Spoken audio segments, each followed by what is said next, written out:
بسم اللہ الرحمن الرحیم. ناظرین، امید آپ سب خیریت سے ہوں گے. کچھ اہم پیش رفت ہیں جو آپ کے سامنے رکھنا ضروری ہیں. ایک تو ظاہر ہے آج انڈیا نے ڈس انفارمیشن کا ایک بازار گرم کیا ہوا. بہت ساری غلط اور جھوٹی خبریں اور جھوٹی ویڈیوز کو وائرل کیا جا رہا ہے، جبکہ حقیقت یہ ہے کہ جو لائن آف کنٹرول پہ یا جو بھارتی بریگیڈ ہیڈ کوارٹر کو جس طرح پاک فوج نے تباہ کیا، اور پھر جیسے رافیل جیسا طیارہ جو کہ جنگی تاریخ کے اندر پہلی دفعہ پاکستان نے رافیل طیارہ گرایا، یہ ایک بہت بڑی بات ہے. اس کو ہماری قوم کو سمجھنے کی ضرورت ہے، ہمارے دیکھنے والے ناظرین کو سمجھنے کی ضرورت ہے کہ وہ طیارہ جس پہ ناز تھا بھارت کو کہ رافیل ہمارے پاس ہوگا. آپ کو یاد ہوگا جب 2019 میں میگ 21 گرایا گیا تھا تو اس وقت نریندر مودی نے اپنی تقریر میں کہا تھا کہ اگر ہمارے پاس رافیل ہوتے تو انڈیا کسی صورت بھی اس کا پاکستان ایئر فورس گرا نہیں سکتی تھی ہمارا طیارہ. اور رافیل کی جو ایوریج جو پرائز ہے وہ میرا خیال ہے 30 ارب روپے پاکستانی ہے یا اس سے بھی زیادہ ہے. تو پاکستان نے کامیابی سے انڈیا کا رافیل گرایا. اس کے بعد لائن آف کنٹرول کے اوپر جو کچھ انڈیا کے ساتھ ہوا، کچھ ویڈیوز ابھی سامنے آ رہی ہیں کہ کس طرح پوری کی پوری پوسٹیں، پوری کا پورا نیٹ ورک ان کا اڑا کے رکھ دیا گیا. اب اس سے گھبرا کے اور پھر انٹرنیشنلی شرمندگی اٹھانے کے بعد بھارت نے اب اسرائیل کے دروازے پہ جا کے ان کے قدموں میں اپنا سر رکھا اور اپنے بچانے کے لیے ان سے بھی اپیل کی، اور اسی طرح دنیا کے دوسرے ملکوں کے پاس بھی وہ جا رہے ہیں. بہرحال اسرائیل کے جو ڈرون کے اوپر ابھی جو بحث ہو رہی ہے کہ جی ڈرون آگے پاکستان کے اندر آگے اور کیسے وہ مختلف جگہوں کے اوپر گرے اور پتہ نہیں چلا، اس کی بھی جو ریئلسٹک سٹوری ہے وہ میں پہلے بھی بتا چکا ہوں اور دوبارہ آپ کے سامنے بتانا چاہتا ہوں کہ ڈرون جتنے بھی پاکستان کی طرف سے آئے ہیں، D G I S P R نے بھی اس پہ بریفنگ دی، جتنے بھی ڈرون انڈیا نے پاکستان پہ فائر کیے وہ سارے کے سارے انٹرسپٹ ہوئے، سب کے سب کو ناکارہ بنایا گیا اور پھر وہ ظاہر زمین پہ گرے. تو ایسا کوئی اس وقت تک ڈرون انڈیا حدود سے پاکستانی حدود میں نہیں آیا جس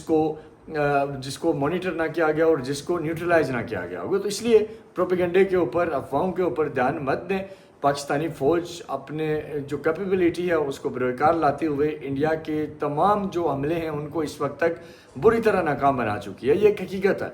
انڈیا ظاہر ہے ایک شاطر ملک ہے، اس کا جو پروپیگنڈا بریگیڈ ہے، اس کی جو میڈیا انڈسٹری ہے، وہ اس کے اوپر ایک بہت بڑا بجٹ لگتا ہے اور بہت سارے ان کے لوگ ہیں جو اس کے اندر حصہ دار بن رہے ہیں. اب ہم آتے ہیں کہ اسرائیل کی جو اب انٹری ہوئی ہے، اسرائیل کیا کرے گا. دیکھیں، اسرائیل کا جو اکوپمنٹ اس وقت انڈیا کو فراہم کر رہا ہے، میرا اپنا یہ اندازہ ہے کہ اسے باز آ جانا چاہیے، کیونکہ تاریخ میں بھی ایک دفعہ ماضی میں بھی اسرائیل نے پاکستان کے داخلی معاملات میں، ویسے تو وہ ان کے انٹیلیجنس یا ان کے باقی جو عزائم ہیں وہ تو ہمیشہ سے پاکستان مخالف رہے ہیں، ہمیشہ سے رہے ہیں، لیکن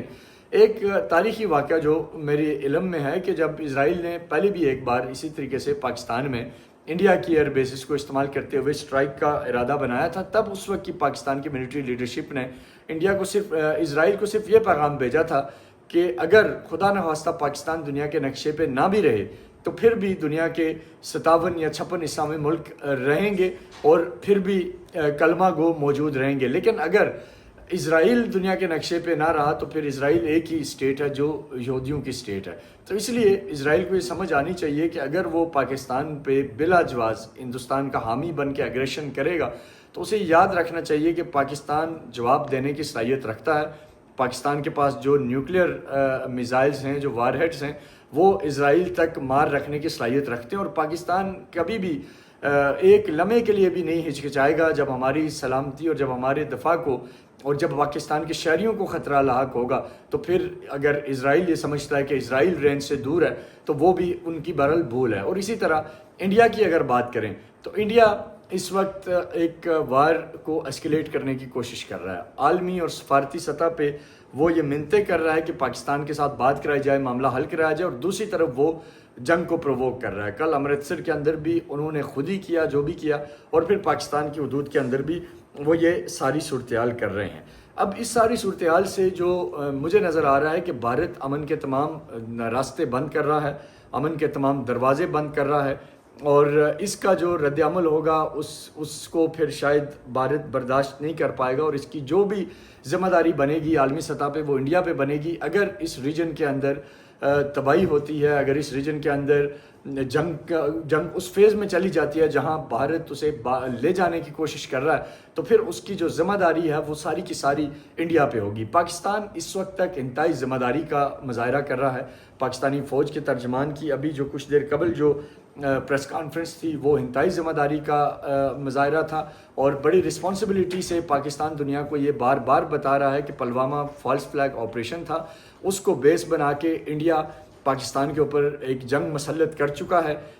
بلوچستان میں واضح ثبوت ہیں کہ انڈین انٹیلیجنس را وہاں کے حالات خراب کرنے میں ملوث ہے۔ ہمارے پاس اتھینٹک شواہد ہیں کہ دنیا کے مختلف ملکوں کے اندر دنیا خود یہ کہتی رہی ہے کہ بھارت وہاں ٹیررزم کو سپانسر کر رہا ہے، تو کیا ان اتھینٹک ایویڈنس ہونے کے باوجود کیا بھارت پہ کبھی حملہ کیا گیا؟ اگر نہیں کیا گیا تو اس کا مطلب یہ تھا کہ اس کو امن کا ایک موقع دیا گیا، انڈیا کو سمجھانے کی کوشش کی گئی کہ آپ دہشت گردی کی پشت پناہی سے پیچھے ہٹ جائیں۔ لیکن اب ایک جھوٹے آپریشن کو بیانیہ بنا کے انڈیا اگر پاکستان پہ جنگ مسلط کر چکا ہے تو پاکستان ابھی تک صرف اپنے ڈیفنس میں ہے۔ اگر رافیل گرائے گئے، MiG 29 گرائے گئے یا دیگر طیارے گرائے گئے تو وہ ابھی تک صرف اور صرف اپنے ڈیفنس میں گرائے گئے۔ اگر یہ میزائل جو انڈیا کی طرف سے آ رہے ہیں ان کو نیوٹرلائز کیا جا رہا ہے تو یہ بھی اپنے ڈیفنس میں کیا جا رہا ہے۔ اگر جو انڈین ملٹری کے جو ٹارگٹس کو اڑایا گیا ہے وہ بھی ابھی تک اپنے ڈیفنس میں اڑایا گیا، ابھی تک پاکستان نے حملہ نہیں کیا، اور دنیا یہ دیکھ رہی ہے کہ پاکستان امن کو موقع دے رہا ہے۔ لیکن اگر انڈیا کی طرف سے یہ جو حرکتیں شروع ہو چکی ہیں، سویلین آبادی کو ٹارگٹ کرنا، معصوم بچوں کو شہید کرنا، ابھی تک کئی بچوں کی تصویریں آپ لوگ میڈیا کے اوپر دیکھ چکے ہیں جو بھارتی بربریت و جاریت کے نتیجے میں شہید ہوئے ہیں۔ تو اگر یہ ساری صورتحال انڈیا کر رہا ہے اور وہ باز نہیں آ رہا تو یہ یقین رکھیں کہ پھر جب پاکستان اٹیک کرے گا تو جیسے DGISPR نے بھی کہا کہ وہ دنیا دیکھے گی بھی، دنیا اس کے کنسیکوینسز بھی دیکھے گی، اور پھر دنیا اس وقت انٹروین بھی کرے گی، لیکن پھر شاید بہت دیر ہو جائے گی۔ اور یہ سمجھنا ہوگا سب کو، میں اگلے ولاگ میں تفصیلات کی طرف آؤں گا کہ اگر یہ جنگ اسکیلیٹ ہوئی، مزید حالات آگے بڑھے تو پھر پاکستان کہاں تک جا سکتا ہے، کیا کر سکتا ہے، اور پھر وہ جو انڈیا کی پشت پہ کھڑے ہیں انہیں بھی سوچنا پڑے گا کہ ان کے ساتھ کیا ہوگا، اور انڈیا کو بھی یہ انڈرسٹینڈنگ اس وقت بھی ہے اور مزید اسے سمجھنا پڑے گا کہ انڈیا کے ساتھ اس صورتحال میں پھر کیا ہونے جا رہا ہے۔ پھر کیا بات صرف ہندوستان تک رہے گی، کیا بات صرف لائن آف کنٹرول تک رہے گی، کیا بات صرف رافیل گرانے تک رہے گی، یا بات کہاں تک جائے گی، یہ میں آپ کو اگلے اہم ترین ولاگ میں اس ساری صورتحال سے آگاہ کروں گا۔ لیکن اس وقت میں صرف پاکستان کے تمام لوگوں سے، پاکستان کی قوم سے یہ اپیل کروں گا، پرزور اپیل کروں گا کہ آپ گھبرائیں مت، اپنے حوصلے بلند رکھیں، غلط خبروں کے اوپر دھیان نہ دیں۔ یہ تمام افواہیں ہیں، یہ تمام جھوٹ ہیں جو پھیلا کے قوم کو ڈی مولرائز کرنے کی کوشش ہو رہی ہے۔ یہ وقت ہے ہر پلیٹ فارم پہ آپ نیریٹو کی حد تک فزیکل ڈومین میں اس وقت اپنی فوج کے ساتھ کھڑا ہونے کا وقت ہے، اور کسی طرح کی جو انڈیا کی طرف سے جو بھی جھوٹا پروپیگنڈا ہے اس میں آنے کی ضرورت نہیں ہے۔ چند اکاؤنٹس جو اس وقت ملک دشمنوں کی زبان بول رہے ہیں ان کو بھی آئیڈینٹیفائی کر لیا گیا ہے، اور یہ بھی اپنے وقت آنے پہ مجھے یقین ہے کہ اپنے کفر کردار تک پہنچیں گے، کیونکہ